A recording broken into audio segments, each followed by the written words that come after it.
Shalom, saudara-saudara, Bapak Ibu.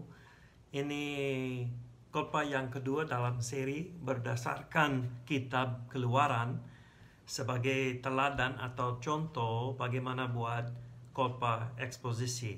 Saya senang bisa khotbah secara seri lewat kitab Keluaran, dan saya mau kasih tahu Bapak Ibu saudara-saudari, saya bukan pengkhotbah yang hebat atau luar biasa, tetapi yang penting untuk saya adalah firman Tuhan, dan itu bisa dipahami dalam konteksnya pada waktu itu ditulis, dan dipahami bagaimana itu maksudnya, dan bisa diterapkan masa kini. Ini khotbah eksposisi, karena ada banyak khotbah masa kini di seluruh dunia yang mungkin tema atau ambil satu ayat ini, satu ayat itu, dan sebenarnya tidak kasih makanan kepada jemaat. Nah, khotbah eksposisi menurut saya itu cara untuk kasih makanan yang sehat supaya jemaat bisa bertumbuh dalam firman Tuhan yang sangat penting.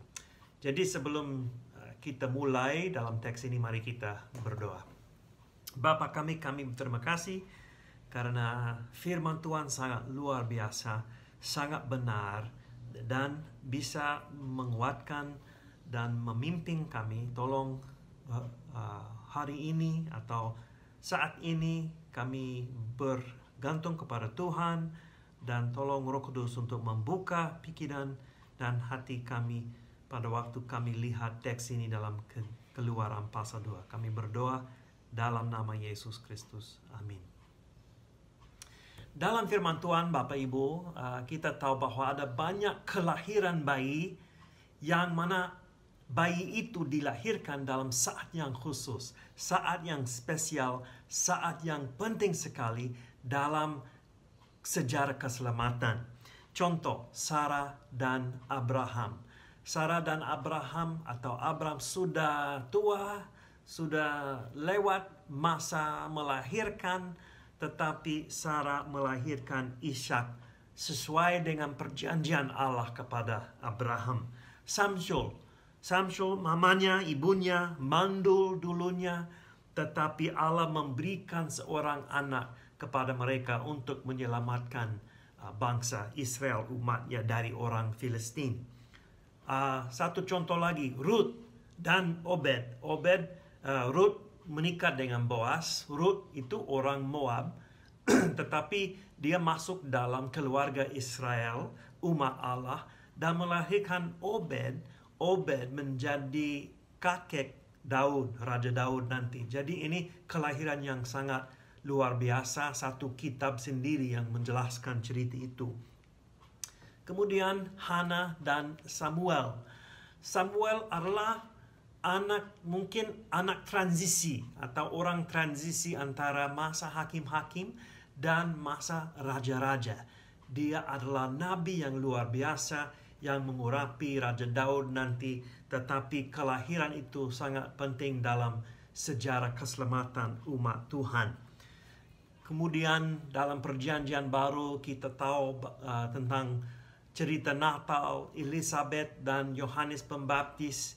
Yohanes Pembaptis dilahirkan, dibesarkan untuk mendahului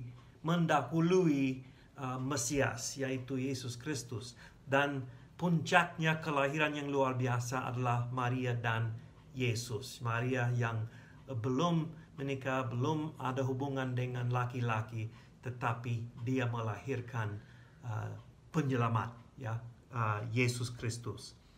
Dalam semua cerita itu, kita lihat bahwa Allah bertindak dan berdaulat. Kenapa? Karena dia mau menyelamatkan sesuai dengan perjanjiannya, sesuai dengan covenant atau perjanjian Allah terhadap kepada Abraham. Masa kini kita juga harus mengingat bahwa Allah berdaulat. Ini sangat penting dalam situasi apapun, baik dalam situasi penyakit, kesusahan, COVID-19, COVID-20, COVID-21. Allah punya rencana yang lebih tinggi. Walaupun kita tidak bisa melihat atau belum memahami itu. Ini tema untuk khotbah ini. Allah kita adalah Allah yang berdaulat. Ini sangat penting. Kita harus pegang kebenaran itu. Allah kita adalah Allah yang berdaulat. Kita akan mengulangi sedikit pasal 1 dari khotbah sebelumnya, dan supaya kami bisa mengerti konteks untuk pasal 2. Dan kemudian kita akan belajar 2 prinsip berkaitan dengan kedaulatan Allah. Prinsip yang pertama adalah Allah bisa memperbalikkan suatu situasi sesuai dengan rencananya yang lebih tinggi. Allah bisa memperbalikkan suatu situasi sesuai dengan rencananya yang lebih tinggi. Ini prinsip yang pertama. Prinsip yang kedua adalah begini. Penolakan terkadang dipakai Allah untuk keselamatan. Penolakan terkadang akan dipakai Tuhan untuk keselamatan. Mari kita membaca teks dan kita akan belajar tentang kedaulatan Allah. Ini Keluaran pasal 2. Saya akan membaca ayat 1 sampai 25. Tolong memperhatikan Alkitab pribadi masing-masing. Mulai dengan ayat yang pertama. Seorang laki-laki dari keluarga Lewi kawin dengan seorang perempuan Lewi. Lalu mengandunglah ia dan melahirkan seorang anak laki-laki.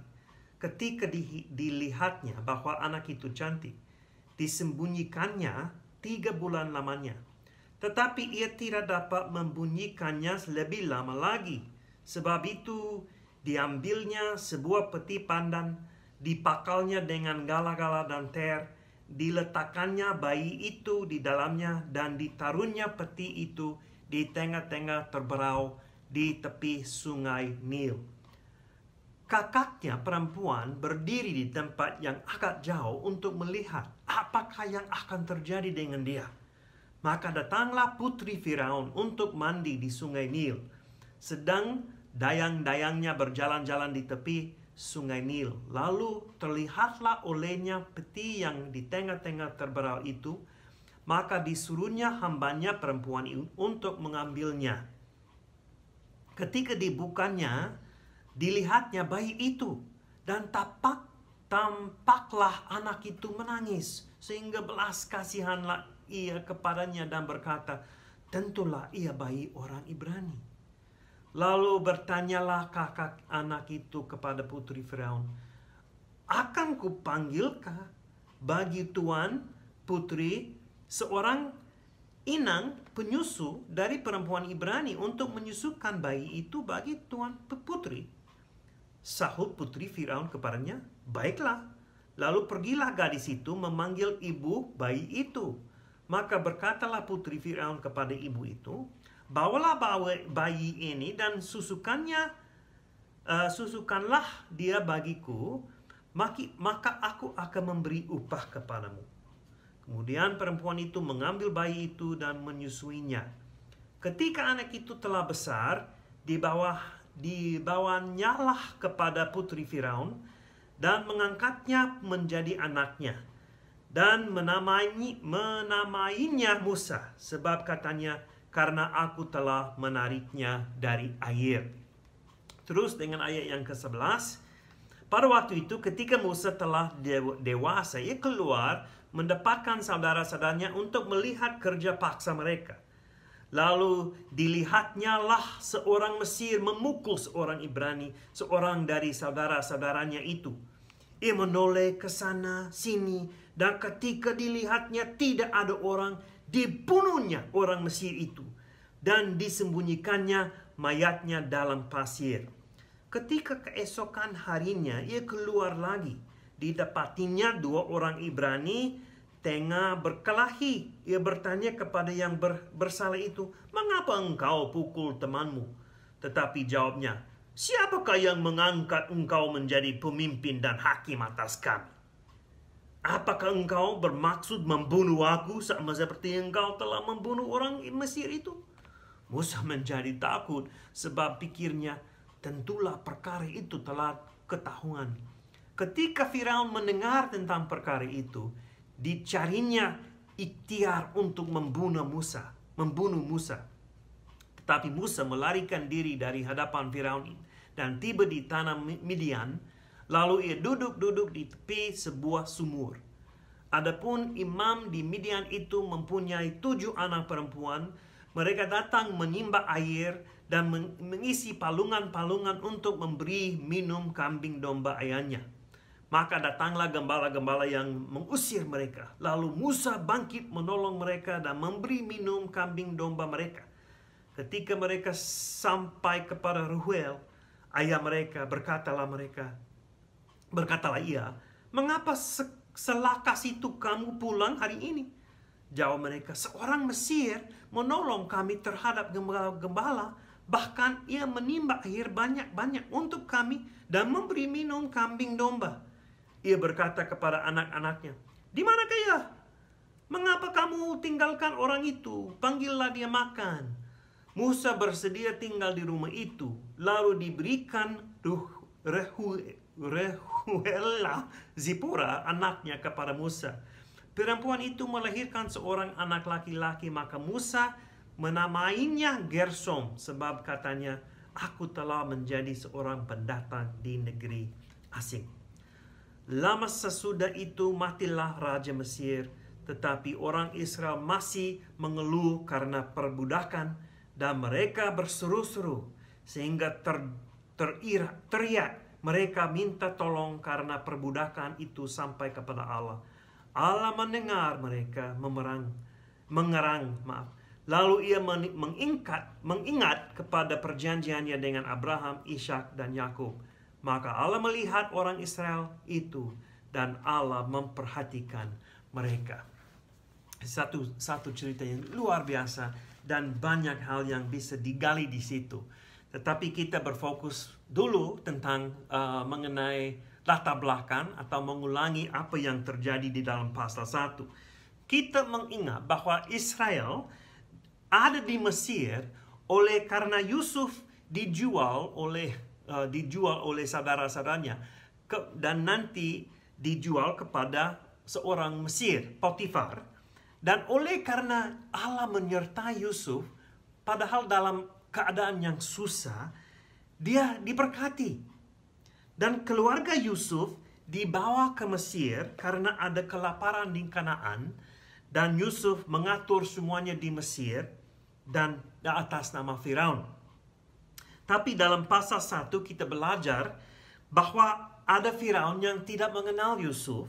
Dan dia takut sama orang Israel karena mereka bertambah banyak. Dan Firaun merasa terancam oleh jumlahnya. Jadi dia menindas bangsa Israel dan memperbudakkan mereka. Kehidupan bangsa Israel pahit sekali. Mereka kerja keras dan kejam dipaksakan orang Mesir. Firaun sangat serius untuk membatasi jumlah orang Israel. Sehingga dia memerintah bidan-bidan untuk membunuh bayi laki-laki. Tetapi bidan-bidan itu takut sama Tuhan dan mereka tidak ikut perintah Firaun. Jadi Firaun mau semua bayi-bayi itu dibuang di sungai Nil. Ini latar belakangnya untuk cerita dalam pasal 2. Nah, salah satu prinsip yang bisa diambil dari cerita ini adalah Allah bisa memperbalikkan suatu situasi sesuai dengan rencananya yang lebih tinggi. Inilah suatu prinsip yang kita lihat dalam perjanjian lama maupun di dalam perjanjian baru. Dan harus diingat masa kini. Kita langsung bisa memperhatikan bahwa ibu dari Musa tidak ikut perintah Firaun. Dia berani. Ibu ini dari suku Lewi. Ini menarik karena kita ingat bahwa Lewi sama kakaknya Simeon membunuh semua orang laki-laki di Sikem. Oleh karena Hemor, orang Sikem, memperkosa adik perempuan Dina. Dan nanti Simeon dan Lewi membalas dendam dan membunuh semuanya. Ini kenapa Yakub nanti dalam Kejadian pasal 49 ayat 7 berkata, terkutuklah kemarahan mereka sebab amarahnya keras. Terkutuklah keberangan mereka bengis. Aku akan membagi-bagikan mereka di antara anak-anak Yakub dan menyerahkan mereka di antara anak-anak Israel. Kita tahu nanti bahwa orang Lewi tidak dapat warisan tanah di tanah perjanjian. Tetapi mereka menjadi imam-imam. Jadi bagaimana dengan kutukan ini?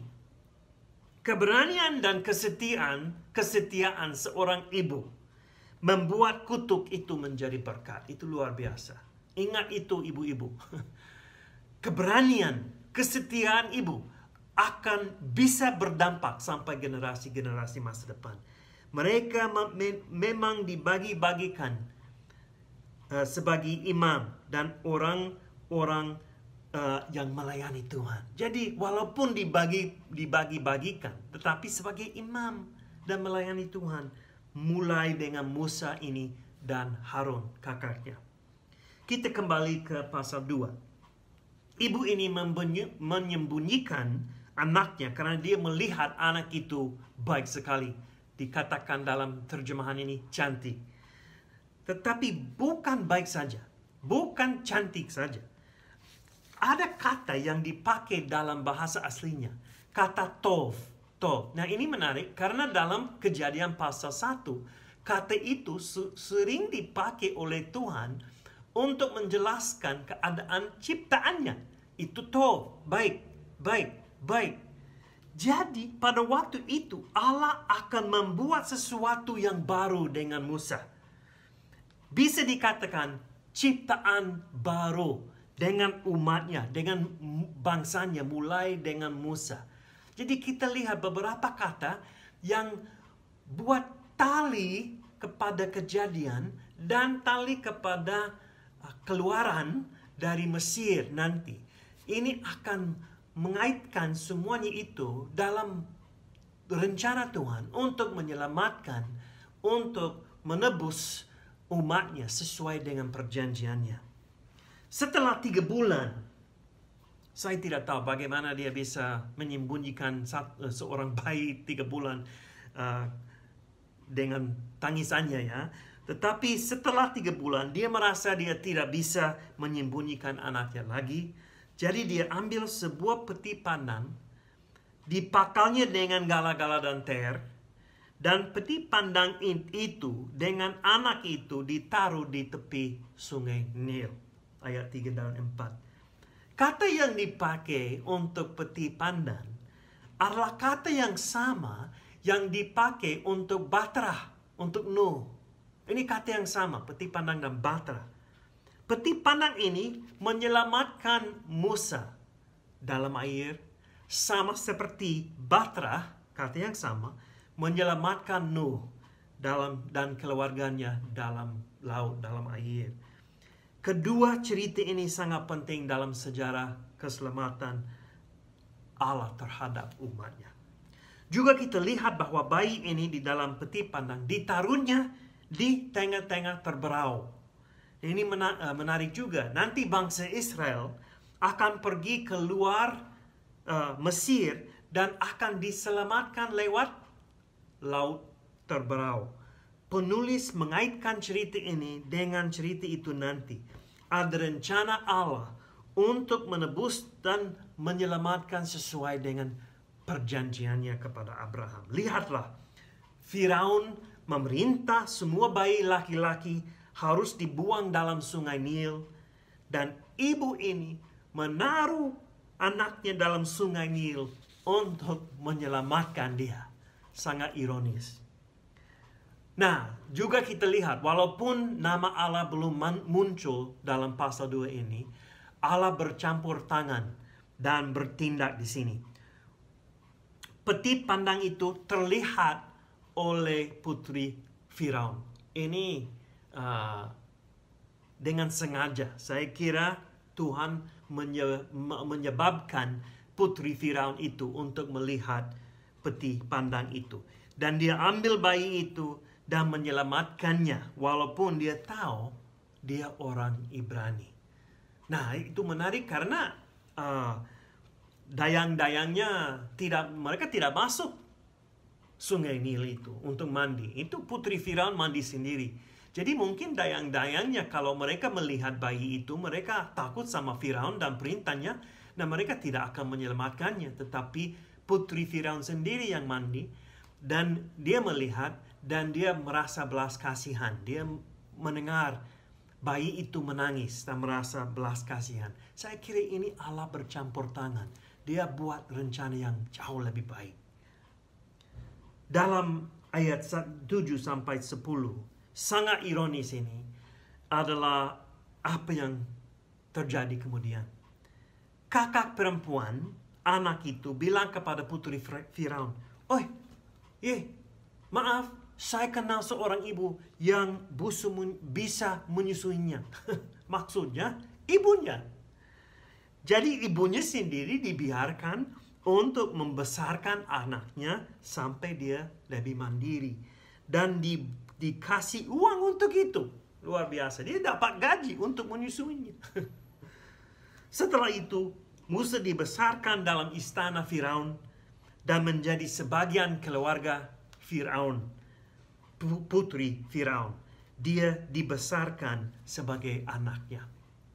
Dan dia dikasih nama Musa, yang bisa dikatakan itu nama latar belakang Mesir, karena Tet Mose, jadi ini Musa, dan tetapi juga ada latar belakang Ibrani. Jadi kata ini kedua-duanya Ibrani dan Mesir. Dan sama seperti Allah, dia itu berarti dia dikeluarkan atau ditarikan dari air. Sama seperti Allah akan menarikan bangsa Israel dari air, yaitu Laut Terberau. Prinsipnya adalah Allah bisa memperbalikan suatu situasi sesuai dengan rencananya yang lebih tinggi. Allah memakai keputusan Firaun untuk membuang anak laki-laki ke dalam sungai Nil, supaya ada ibu yang takut sama Tuhan, yang menaruh anaknya untuk menyembunyikan dia dalam sungai Nil itu. Dan sampai ditemukan oleh putri Firaun dan diselamatkan oleh putri Firaun dan dibesarkan di dalam istana Mesir pun, istana Firaun itu, sampai dia memimpin, dibesarkan dan memimpin bangsa Israel untuk keluar dari Mesir. Itu luar biasa. Ini dalam kedaulatan Allah. Ada manusia tidak bisa berbuat begini. Tetapi Tuhan sangat berdaulat. Sangat rencananya sangat tinggi. Roma pasal 8 ayat 28 menjelaskan konsep itu juga untuk kita sebagai pengikut Yesus masa kini. Katanya kita tahu sekarang bahwa Allah turut bekerja dalam segala sesuatu untuk mendatangkan kebaikan bagi mereka yang mengasihi Dia, yaitu bagi mereka yang terpanggil sesuai dengan rencana Allah. Jadi untuk orang yang terpilih, Allah buat rencana yang lebih tinggi. Walaupun kita harus melewati kesusahan atau penderitaan, kita pegang pengharapan. Kenapa? Karena Allah punya rencana yang lebih tinggi. Mungkin dalam kehidupan ini kita belum bisa lihat rencana itu. Atau belum bisa memahami rencana itu. Tetapi kita bisa pegang pengharapan itu. Karena Allah adalah Allah yang berdaulat. Dia akan berbuat semua sesuai dengan kehendaknya. Firaun mau menolak Allah dan rencana Allah. Bagaimana? Dia mau membunuh. Dia tidak mau bangsa Israel bertambah terus dan diberkati. Jadi dia mau membunuh anak-anak. Allah menyelamatkan Musa dengan menaruh dia dalam sungai Nil dan dibesarkan di depan pintu Firaun dan dilindungi oleh Firaun sendiri Seperti biasa, Allah memperlihatkan kekuatan begini. Dia mengambil suatu situasi yang sangat buruk dan memperbalikkan situasi itu untuk kemuliaannya dan rencananya lebih tinggi. Contoh yang tertinggi itu apa? Itu salib Yesus Kristus. Ada penderitaan yang paling buruk pada waktu itu. Penderitaan yang paling hina. Dan Yesus tidak salah. Tidak berbuat salah. Dia baik sekali. Dia sempurna. Dia anak Allah. Dia raja. Tetapi dia disalibkan. Itu keadaan yang buruk sekali. Sepertinya semuanya putus asa. Buruk sekali. Tetapi oleh karena salib Yesus Kristus dan kebangkitannya, kita dapat keselamatan di dalam Kristus Yesus. Jadi Allah bisa memperbalikkan situasi itu, salib Yesus, buruk sekali, sesuai dengan rencananya yang lebih tinggi. Rencananya apa? Dia mau menjangkau bangsa-bangsa. Dia mau menjangkau orang yang belum kenal Yesus Kristus, yang di luar bangsa Yahudi. Jadi Allah punya rencana yang jauh lebih tinggi. Sekarang kita lanjut ke prinsip yang kedua. Prinsip yang kedua adalah penolakan terkadang akan dipakai Tuhan untuk keselamatan. Penolakan terkadang akan dipakai Tuhan untuk keselamatan. Kita lihat dalam ayat yang 11 sampai 15 bahwa Musa ditolak. Ada penolakan, dia ditolak oleh saudara-saudaranya. Musa sudah tahu dia orang Ibrani. Saya tidak tahu bagaimana dia tahu. Mungkin putri Firaun kasih tahu dia setelah dia sudah besar. Oh, ngomong-ngomong, kamu adalah orang Ibrani. Saya kurang tahu. Tetapi Musa melihat seorang Mesir memukul seorang Ibrani. Dan Musa membunuh orang Mesir itu. Nah, itu menarik karena kata memukul, orang Mesir memukul orang Ibrani, dan kata membunuh adalah kata yang sama dalam bahasa aslinya. Yang menarik, kata ini dipakai Allah nanti pada waktu dia menghina, menghukum, memukul orang Mesir nanti. Pada waktu tula-tula jatuh ke atas Mesir ini. Jadi Allah akan menghina, menghukum, memukul, membunuh orang Mesir, bangsa Mesir dalam waktunya sendiri yang pas. Musa mulai terlalu cepat dan dengan kekuatannya sendiri. Kita sering seperti itu juga. Mendahului rencana Tuhan, mendahului kehendak Tuhan, dan tidak pernah ada dampak yang baik kalau begitu. Dalam ayat yang ke-13 dan 14, Musa coba memperdamaikan masalah antara dua orang Ibrani yang berkelahi. Tetapi seorang Ibrani bertanya, "Siapakah yang mengangkat engkau menjadi pemimpin dan hakim atas kami?" Seperti dalam ayat pasal 1 ayat 11, kata itu dipakai orang Mesir diangkat untuk menindas orang Ibrani. Orang Ibrani mengejek Musa. Seperti menjadi seperti itu yang menindas kami, menjadi hakim dan pemimpin kami, tidak mungkin. Dan pertanyaan itu mempersiapkan kami pembaca untuk panggilan Allah dalam pasal 3, nanti kita lihat itu. Musa mau menjadi hakim dan pemimpin sendiri, tetapi itu belum waktunya Allah. Dia perlu waktu dalam padang gurun, sebenarnya 40 tahun untuk menjadi lebih rendah hati. Saya belum pasti kenapa Musa merasa dia berhak untuk membunuh orang Mesir dan kemudian campur tangan dengan masalah dengan antara dua orang Ibrani itu. Dia sepertinya bertindak sebagai seorang pemimpin. Mungkin karena dia dibesarkan dalam istana Firaun. Tapi itu menarik karena Stefanus pada waktu dia berkhotbah dalam Kisah Para Rasul pasal 7, ini sebelum dia dibunuh oleh orang Farisi, dia menjelaskan situasi ini. Pasal 7 ayat 22 sampai 29 saya mau membaca. Dan Musa dididik dalam segala hikmat orang Mesir, dan ia berkuasa dalam perkataan dan perbuatannya. Pada waktu ia berumur 40 tahun, timbulnya keinginan dalam hatinya untuk mengunjungi saudara-saudaranya, yaitu orang-orang Israel. Jadi dia sudah tahu, dia orang Ibrani. Ketika itu, ia melihat seorang dianiaya oleh seorang Mesir, lalu ia menolong dan membela orang itu dengan membunuh orang Mesir itu.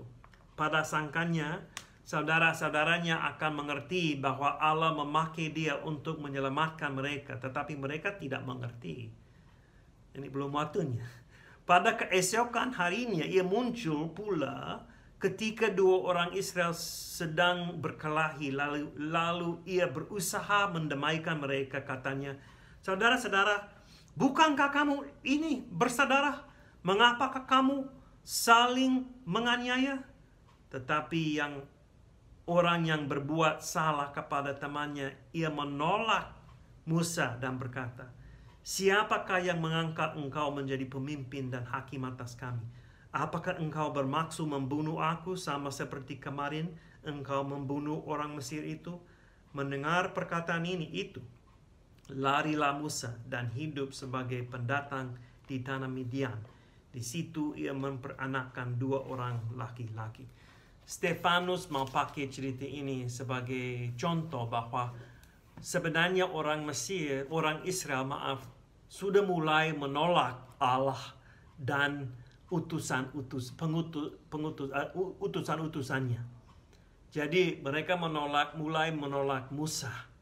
Walaupun itu belum waktunya untuk Musa memimpin Israel, tetapi ini menjadi contoh, ini menjadi pola dari bangsa Israel.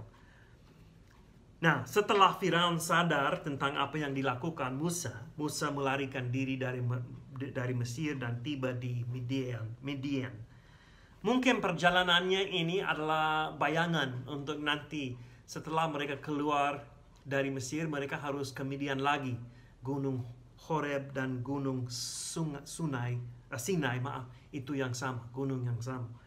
Tetapi Musa melarikan diri dan menyelamatkan anak-anak Reuel dari gembala-gembala lain yang mengganggu mereka. Setelah Reuel dengar ceritanya dari anak-anaknya, dia memberikan anaknya kepada Musa, yaitu Zipporah, untuk menjadi istri, dan mereka punya 1 anak dalam cerita ini, Gersom, yang namanya berarti orang asing, pendatang.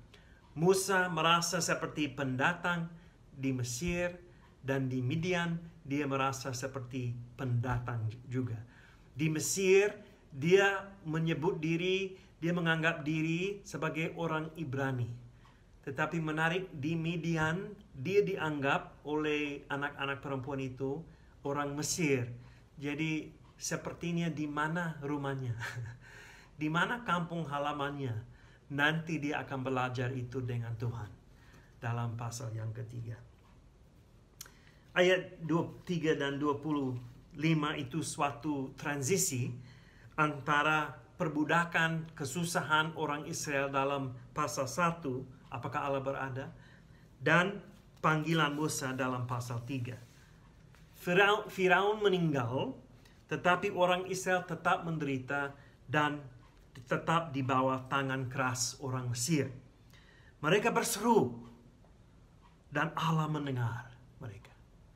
Ayat yang ke-25 itu luar biasa. Allah melihat dan memperhatikan mereka. Dalam bahasa asli secara harfiah, Allah melihat dan mengenal. Kata yang dipakai yada, itu kata untuk perjanjian, untuk covenant, untuk hubungan berdasarkan perjanjian. Jadi Allah ingat perjanjiannya dengan Abraham, Ishak, dan Yakub, dan dia bertindak sesuai dengan rencana itu. Jadi penolakan menjadi atau dipakai Tuhan untuk keselamatan. Tidak berarti bahwa terkadang-kadang Allah lupa. Tetapi sekarang adalah waktunya untuk memuliakan diri, dan Allah bertindak dan akan menyelamatkan karena kemuliaannya dan berdasarkan perjanjiannya. Allah setia terhadap perjanjiannya. Jadi kita lihat bahwa penolakan Musa menjadi kesempatan untuk Allah dan keselamatan semua orang Israel. Kepemimpinan Musa ditolak akan sering terjadi. Terjadi terus. Tapi penolakan itu memaksa Musa melarikan diri. Dan di situ, di Midian, Musa dipanggil Tuhan untuk kembali ke Mesir, untuk memimpin bangsa Israel keluar dari Mesir. Penolakan terkadang akan dipakai Tuhan untuk menyelamatkan. Penolakan Musa oleh Israel adalah bayangan untuk penolakan Allah oleh Israel. Nanti itu sering terjadi. Mereka minta raja menjadi sama seperti bangsa-bangsa lain. Mereka menolak Tuhan sebagai raja mereka. Dan mereka terus, bangsa Israel maksudnya, terus mencari atau berbalik kepada dewa-dewi dan menolak Tuhan. Penolakan ini akhirnya dijelaskan oleh Yesus dalam Matius pasal 21 ayat 33 sampai 46. Itu satu perumpamaan. Ada pemilik kebun anggur dan dia kasih kebun anggur itu untuk diatur oleh penggarap-penggarap. Tetapi penggarap-penggarap itu mereka tidak mau mendengar lagi, tidak mau memperhatikan lagi pemilik. Jadi ada hamba-hamba yang dikirim, yang diutus untuk melihat situasinya, dan mereka memukul, mereka menolak, mereka menghina hamba-hamba ini. Sampai pemilik kebun anggur itu mengatakan, aku akan mengutus anak. Pasti mereka tidak akan mengganggu anak, tetapi mereka membunuh anak itu. Itu satu cerita perumpamaan Yesus yang menceritakan bahwa bangsa Israel itu akhirnya menolak anak Allah, menolak Yesus Kristus sendiri. Tetapi semua itu, ini yang penting, semua itu sebagian rencana Allah dan perjanjiannya. Allah selalu setia terhadap perjanjiannya. Dia tidak pernah berbohong, selalu setia.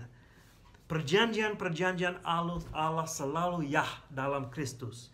Dan oleh karena penolakan Yesus, Sang Penebus dan Penyelamat, bangsa-bangsa lain boleh dijangkau dan diselamatkan dan dicangkokkan pada pohon zaitun. Roma pasal 11 ayat 11 sampai 12 mengatakan begini. Roma pasal 11 ayat 11 dan 12. Maka aku bertanya, ini Paulus yang menulis ini. Maka aku bertanya, adakah mereka tersandung dan harus jatuh? Sekali-kali tidak, tetapi oleh pelanggaran mereka, bangsa Israel, keselamatan telah sampai kepada bangsa-bangsa lain, supaya membuat mereka cemburu.